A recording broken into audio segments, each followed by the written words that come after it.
Thank you so much. I'm very happy to be invited to this conference and to be able to speak about religion, women, and development. I'm not an expert on development, but I know pretty much about gender perspective and freedom of religion after many years in the field. First, I must say that it was a very interesting opening yesterday at the conference, and it was a beautiful way of linking together development and religion. Because the SDGs, as we call them at our center, are very much about material goods. And where is religion in there? We can't so easily find them. And it seems to me that maybe it has been a lobby in the UN who really got all their wishes come true in those SDGs. And, but maybe also it's a secular lobby who is not so very much interested in speaking about the immaterial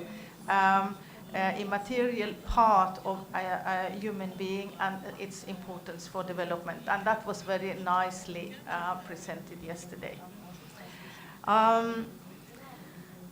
We have got presented during these 2 days how wonderful religion is in relation to charity and economical development, as well as religion as a basis for an ethical reason on distribution on material goods, and a description on dignity of the human being, as well as a claim that religious freedom is the solution.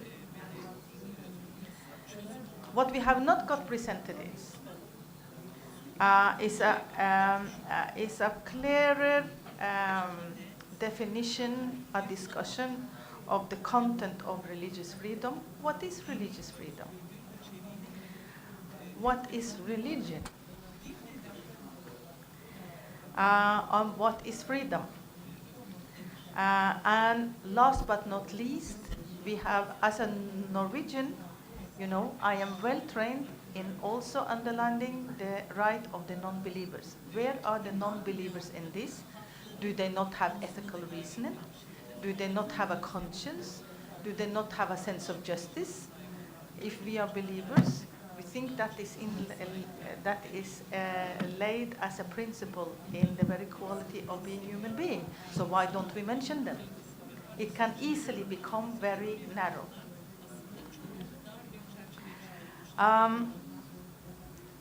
Then I got up as an historian of religion, and with experience of the field of all the challenges that we find around in the world, we find that that definition of the concept of religion is an impediment to promote religious freedom in itself. We see it now, for example, in Indonesia. There is a law of religion is discussed now, and they have called upon representatives from different religious belief communities, but they can't agree upon the definition of religion, and that hinders the passing of that law. I don't know what the situation is now. Maybe it has moved a little bit forward, but it was. That was not the case when I was in Indonesia in June.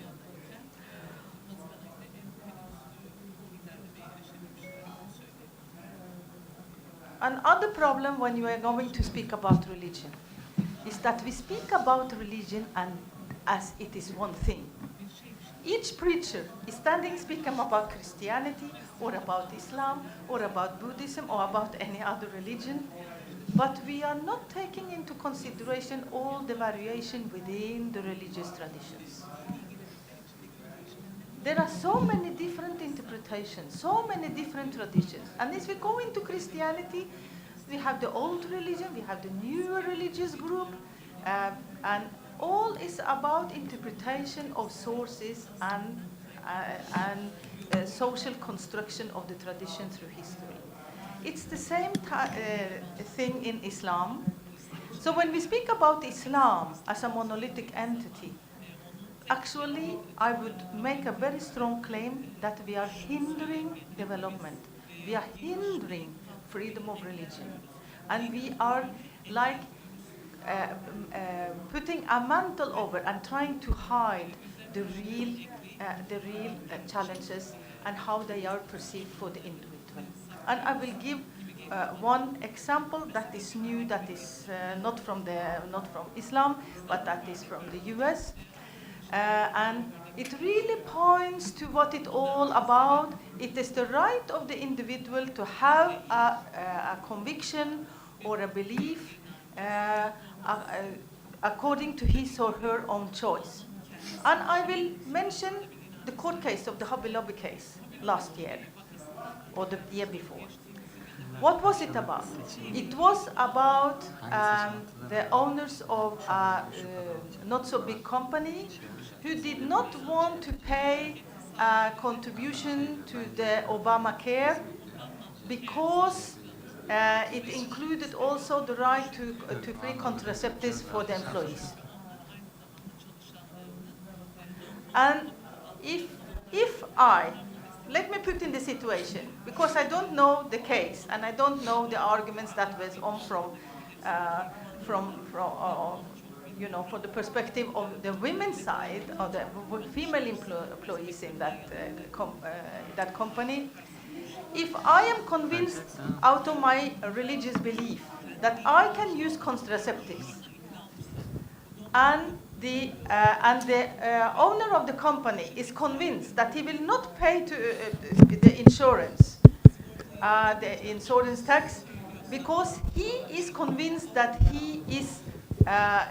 it will be against his belief to support something that has something to do with contraceptives and abortion and the like. Şimdi gidiyor mu? So what Geliyor mu does it sesim? mean? And now we come really to the core of the issue.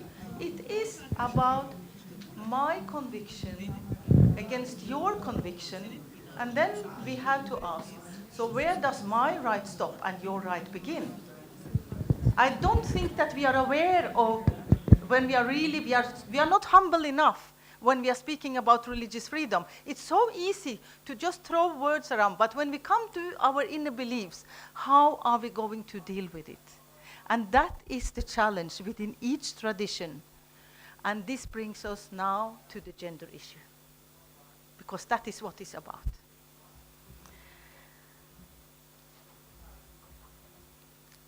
As a Muslim coming to work in the field of freedom of religion or belief, it was not very easy in the beginning, I must say, because there were certain interests on the international agenda that has been there for decades, about the right to missionary activities, blaming Islam because you have no right to leave your religion without any reactions, and other things. So what could I offer in that field as a Muslim?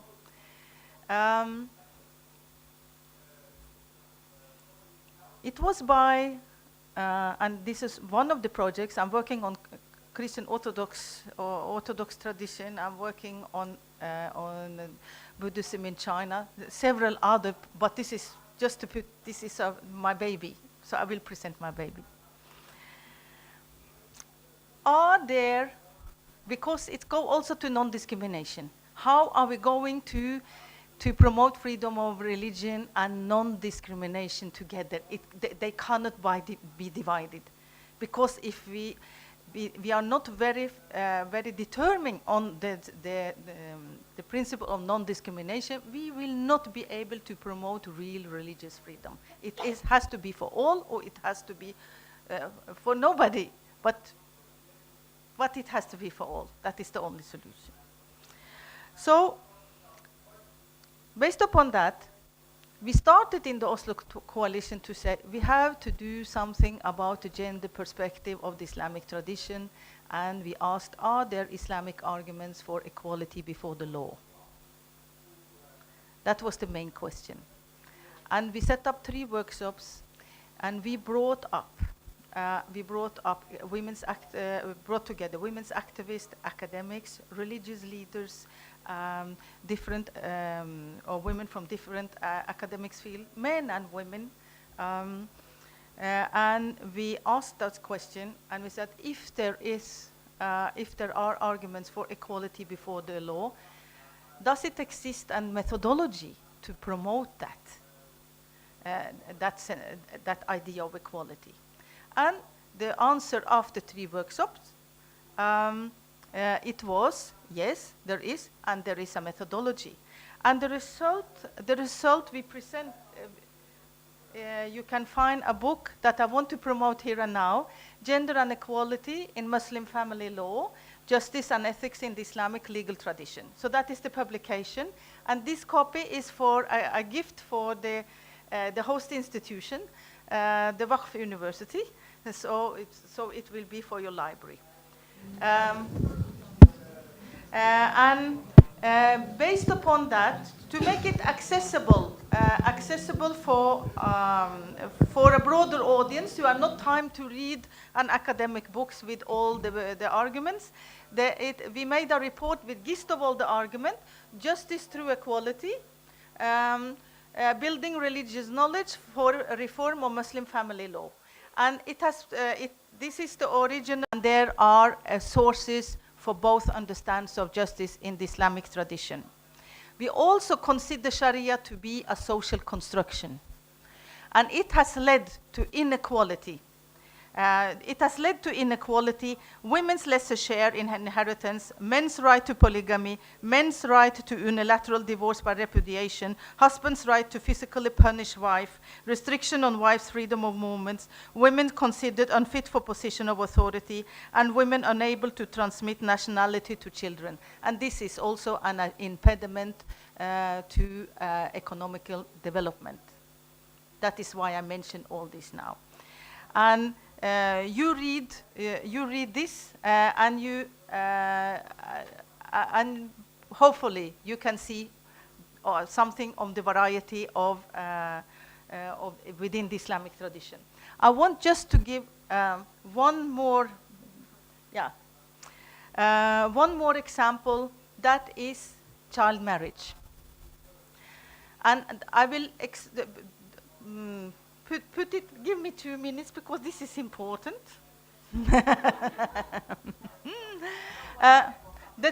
The thing is that we are supporting a project in Indonesia against child marriage.